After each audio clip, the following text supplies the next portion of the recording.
હરિશ્ચંદ્ર રાજાના પેલા ગુરુ કોણ હતા ખબર છે? સુલોચન ઘાંચો બાપુ, હુપડા વણવા વાળો.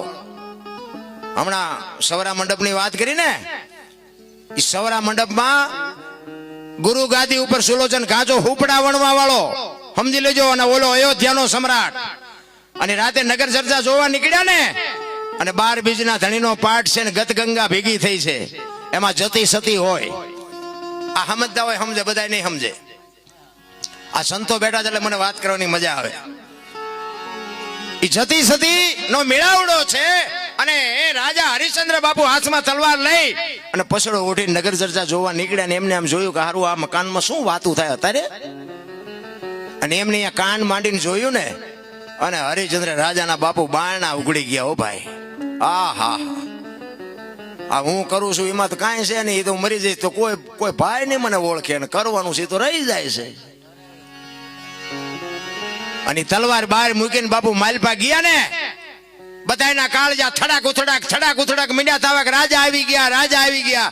એ કે રાજા નથી, રાજા બહાર મૂકીને આવ્યો છું. હું તો એક પામર થઈને તમારો શિષ્ય બનવા માટે આવ્યો છું. એ સુલોચન ઘાંચાના ખોળામાં માથું નાખ્યું. હો ભાઈ, કે આ માર્ગ મને બતાવો. ખરેખર કે તમારે આમાં ઉતરવું છે તો કે હા.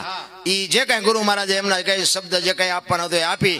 અને પછી તો બાપુ પીડા જાગે ને, વેદના જાગે. પછી તમે એક માર્ગે ચડો ને કે આમાં તો મજા આવે છે, આમાં તો મજા આવે. પછી બાપુ હરિશ્ચંદ્ર પૂછે છે આનેથી આગળ, આનેથી આગળ, આનેથી આગળ. ગુરુ મહારાજ કહે છે કે આની માટે મારા ગુરુ પાસે જવું પડે. અને એના ગુરુ મહારાજ રામદાસ બાપુ, અને રામદાસ બાપુ પાસે આ ગુરુ મહારાજ લઈ જાય. અને ત્યાં લઈ જઈને ગુરુ મહારાજ કહે છે કે આને શું કામ લઈ આવ્યો હોય? એ કે પણ બાપુ આ પાત્રને મેં જોયું છે કે પાત્ર એનું છે, એટલા માટે હું લઈને આવ્યો છું. પછી હરિશ્ચંદ્ર ને કહે છે કે હરિશ્ચંદ્ર, તું અયોધ્યાનો રાજા છું ને, તું હો, તમે નહીં.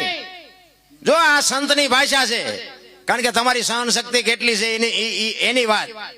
એ કે તું હરિશ્ચંદ્ર છો ને, અયોધ્યાનો રાજા છો ને, રાજગર આ હેલો નથી.